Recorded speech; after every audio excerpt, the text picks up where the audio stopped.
Our second exemplar is Parkinson's. This one is more common. I would say most people have known somebody, a friend, a family member, or a patient who's had Parkinson's disease, because the numbers are much more higher with Parkinson's than with MS. First described in 1817 by James Parkinson, and basically it's a lack of chemical dopamine in the brain. And it's caused by degeneration of the substantia nigra. Substantia nigra is a place in the brain that's responsible for the extrapyramidal system. And this is going back to A&P for you to try and remember what everything does. But basically, that whole extrapyramidal system is responsible for my facial expressions. It's responsible for me standing straight up. It's responsible for me walking and moving my arms while I'm walking. So if there is a problem in that area of the brain, my face is going to be mask-like, going to stoop posture, and my hands are going to be fixed to my side. And that's a lot of things that you see with Parkinson's. But again, it's all because of that degeneration of substantia nigra and the lack of chemical dopamine.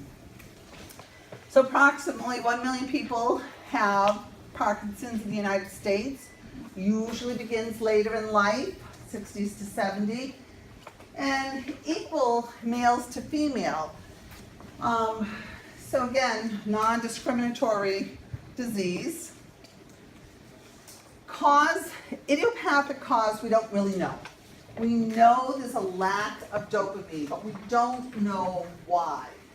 So again, a lot of theories out there is body and autoimmune attack in the area of the brain that's generating the dopamine. We don't know why. So again, genetics, viral, environmental toxins, a lot of theories out there. But there are some people that have Parkinsonian syndrome, signs and symptoms as a result of maybe like antipsychotic medication. When you take them off the antipsychotic medication, those symptoms go away, but not the idiopathic, without any cause. Cardinal signs. The 3 cardinal symptoms of Parkinson's: rigidity,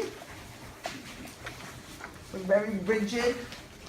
Resting tremors. They have tremors. This is where a lot of times they'll be sitting, the pill rolling motion, or when it gets really bad, the tremors can be very severe. If you've ever seen someone with severe Parkinson's, their tremors are very bad. And then bradykinesia. Bradykinesia is like freezing. Their difficulty moving, so their feet are almost like cement, and they're frozen and they can't move. So basically, we just got to teach them strategies. When this happens, we'll teach them to rock back and forth to unfreeze themselves and then walk, or pretend there's an imaginary line and step over the imaginary line so they can unfreeze themselves. So with those 3 cardinal symptoms, yeah, the pill rolling tremors, Yep. What does that look like? so basically, you just see them, Oh, okay. sitting there. And sometimes it's all they have, because maybe the medication's handling it, but they'll just have those pill rolling that the hands going constantly all the time. So you have to consistently move to slow down, to like help it slow down? So there's no cure for Parkinson's. Basically, we're trying to control symptom. Someone who is pill rolling, they can really function if that's their only thing. But if they're having a lot more tremors, then or the rigidity, that's much bigger of an issue. But I've seen some older people go to any patient. Sometimes just watch. Sometimes they're just sitting there watching TV and they don't even know. Maybe they don't even diagnose with Parkinson's because it's not any issue. They haven't had severe, but they're sitting there going on, and it could be for an hour just pill rolling. Then I've seen them do that. So it's more, pill rolling is a lot of times how it starts, but the tremors will get a lot worse. But other symptoms, again, stoop-like posture, mask-like expression, shuffling propulsive gait. So they almost look like they're falling forward, and they shuffle, and then they go faster, faster, faster, and their hands are fixed to their sides. Sometimes it looks like they're going to fall face forward. And difficulty with fine hand movement.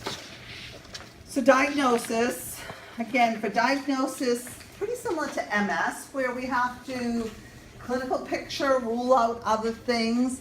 But basically, the difference with Parkinson's is no one test that's going to diagnose this, and a lot of them put it off as old age, and that's normal. So a lot of them don't get treated when they should. But basically, I would say the biggest thing to diagnose Parkinson's, if they give Parkinson medication and they have a positive response, then they would diagnose Parkinson's. So, treatment of choice is the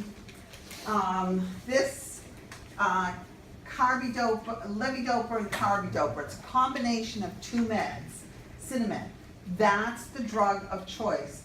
Basically, we need dopamine in the brain. If we were to give dopamine, it won't work because dopamine does not cross the blood-brain barrier. Levodopa is a precursor to dopamine. The precursor does cross the blood-brain barrier, but if I was to give levodopa alone, which they used to do, actually by the time you give it, it starts to break down before it hits the brain. So you're going to give a high dose just to get a little effect in the brain. And again, in the brain, you're just looking to control symptoms that they're going to have side effects. So putting it together with the carbidopa is almost like the protector to drive the levodopa to the brain without it being broken down.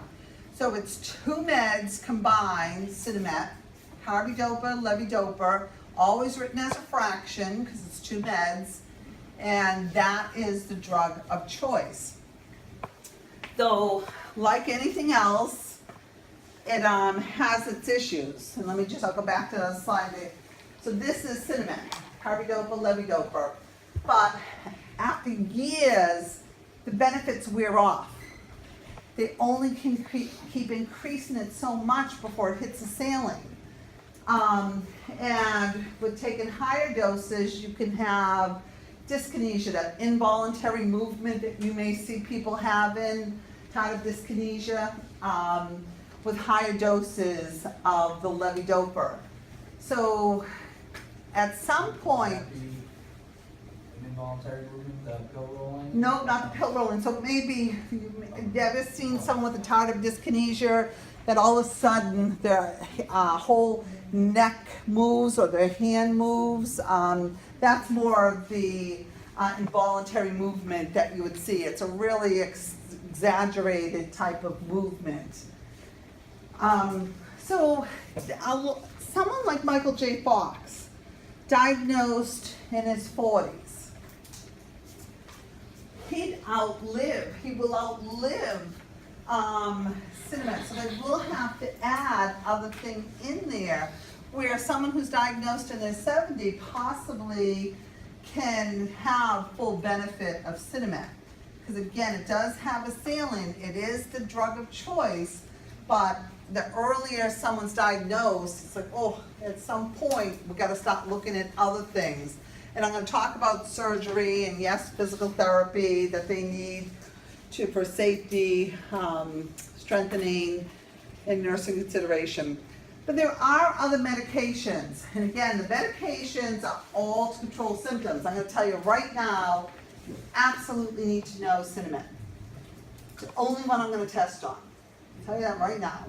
I'll write the questions, but there are other meds down here. Anticholinergics can help control tremors. And anticholinergics, a lot of times we give them to dry people up, and you have dry mouth, constipation, confusion. Those are concerns with anticholinergics. Dopamine agonist that mimics dopamine effects in the brain, so they may have to add that to Cinemet. MAOB inhibitors. Basically, why they give an MAOB inhibitor is because in the brain, what happens, you have your dendrites come into the cell body, down the axon, and then your dopamine crosses the synaptic cleft, and then goes to another neuron. Well, what happens is we know we have a lack of chemical dopamine. And the MAOB is the enzyme that breaks down the dopamine so another impulse can come. So if I give an MAOB inhibitor, it would prevent the dopamine from being broken down to stay a little bit longer and hopefully get rid of some of the symptoms. And then other things, if depression, we may give antidepressants, if there's spasticity, overactive bowel, all the other things that would be looking to treat symptoms. But I can tell you right now, this is my concentration, because that's the drug of choice. Surgery. These two, palidotomy, thalamodotomy, these are old treatments. Still around. Michael J. Fox, I believe, had a palidotomy where they go in and they destroy some of the cells in the section of the brain that are causing the symptoms, and mostly those tremors. Once the area is destroyed, you're not a candidate for anything else. I mean, yes, you can take Cinemet medication, but you can't do anything else. You've destroyed that section of the brain. All these type of things for surgery, they have to be awake, because you can't destroy a section of the brain if they're under anesthesia. You got to know where the tremors are and how you hit in the right spot. But over the last probably, I'm going to say 6 to 10 years, one of the biggest things has been the deep brain stimulators. Deep brain stimulators, they have, like you would a defibrillator or pacer, your generator, implanted underneath the chest bone, underneath the chest, right above, below the breast, what do you call it? Clavicle. I couldn't think of what that bone was. Bone right here. So that goes underneath the skin. You have electrodes going up under the skin of your neck. You can actually see the electrodes. And then they're weaved to the section of the brain that's causing the tremors. And, you know, again, the patient's awake, so they'll give electrical stimulation to see if the tremors decrease. And if they do, they know they're going to leave the electrodes there. And basically, 24 hours a day, 7 days a week, they have electrical impulses being shot into the brain to decrease the symptoms. So really, it's become a better choice than killing the area. But you only can do this if you have not had brain injury, you don't have bleeding issues, you don't have seizure, you don't have dementia, Alzheimer. So there's a lot of things that prevent people from having deep brain stimulators. And they're now looking at those to use for migraine. So they start to extend the use of deep brain stimulators. But again, I was at a conference, and it was deep brain stimulators were probably out for about 3 or 4 years when one of the surgeons were talking about the deep brain stimulators. And the nurse, one of the nurses in the audience, went up, talked to him, and then he brought her to the mic, and she had said that she had deep brain stimulators inserted. She was a nurse, she was in her 40s, diagnosed with Parkinson's, severe tremors. Tremors were so severe, she could not cook, she could not drive, she could not dress herself, she could not hug her kids. Because if your tremors are this bad, you're gonna hit, to hug your kid, you're punching them in the face. So she walked up the stage, up the stairs, like you or I, went to the mic and talked. She took her wand and turned off the generator, the deep brain stimulators, and her symptoms came back. She could barely walk 3 steps. The speaker turned it back on, and she came back to the mic. And one of the questions from the audience, because it was mostly all nursing there, it was a nursing conference, what's the long-term effect? Nobody knows. Hasn't been out long enough to know the long-term effects. But she said, I've had it now for 2 years, and I've been able to hug my kids. If I get 1 more year out of it and I was to die, it would have been worth it. Because she had not been able to hug her kids for several years because of the tremors. So, now we're probably going on about 10 years. So you guys will see a lot more what are the effects of deep brain stimulators, but they're being used out there. So Michael J. Fox couldn't do that. No, because he already had that section of his brain destroyed. So he's not a candidate for it. Yeah, they came out after. So, and really with the section of the brain destroyed, it has helped him. I haven't seen severe tremors, but whenever you see Michael J. Fox, his hands are always in his pockets. And it's to prevent the tremors. It's trying to hold them back. He's on a good way. Oh, yeah. Yeah. Okay. So, first question for Parkinson's. The nurse plans for which of the following problems based upon the cardinal manifestation of Parkinson's disease? A, potential for aphasia related to mask-like facial appearance. B, potential for incontinence related to bladder spasms. C, potential for fall related to balance issues. Or D, potential for confusion related to muscular degeneration. So C is correct, but again, when I say cardinal manifestation, rigidity, tremors, bradykinesia. Those are the cardinal symptoms, and this is the only one that's connected to them. The client receiving an anticholinergic drug for treatment of Parkinson's disease complains of dry mouth. Nurse and intervention should include advising the client to A, take the drug with food or milk, B, chew sugarless gum and suck on sugarless hard candy, C, use mouthwash prior to taking the drug, or D, rinse mouth with warm water. So B is correct. So basically, when you're doing questions, sometimes it's like, get all this information, but basically, anticholinergic with dry mouth, how do we relieve dry mouth? And it's sugarless gum, suck on sugarless candy. They always will say sugarless, so we're not giving them extra sugar.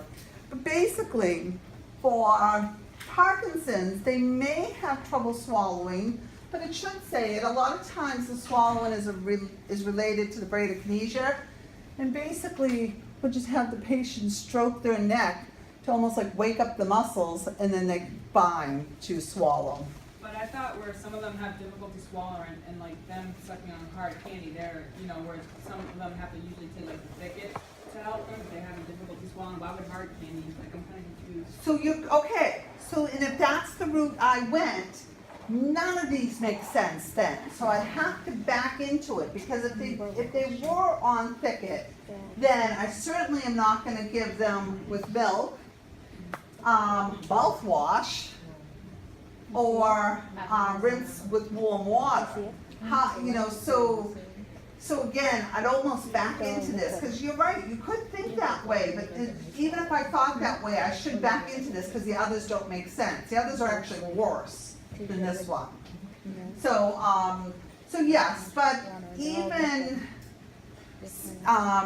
but again, it should say dysphagia, because not everyone with Parkinson's has dysphagia. I said B, but I have a question. Why wouldn't you choose to take the drug before the ozone? Is there a reason? So because it's the question's not saying anything about dry mouth just before meds. Anticholinergics dry your mouth all the time. So it's not going to relieve my so 10 minutes after I take the medication, I'm gonna have dry mouth still. So it's really how do you relieve dry mouth? And it's not, it's just a typical side effect of anticholinergic. Yeah. Okay. So, and then just to end it, tie it back to the concept of immobility, immobilized patient. So care of somebody who's immobilized, whether it's due to skeletal, due to muscular or neuromuscular, we want to get them moving as soon as possible. If not, position, turning, range of motion, skin care is important. We want any type if they have pain. We want to take care of the pain. If it's, bone pain, probably looking at maybe an NSAID, or if it's inflammatory, anti-inflammatory. If it's nerve pain, I may give anticonvulsant, spasms, muscle relaxant. Surgical intervention, maybe looking at surgical intervention or immobilization for some different disorders, or assistive devices. It's just really to tie back the beginning concept. And that's it. Questions on MS or Parkinson's? Your test will be on MS and Parkinson's. It's not going to hit any of the other disorders that I may have just shown from other exemplars. It'll concentrate there.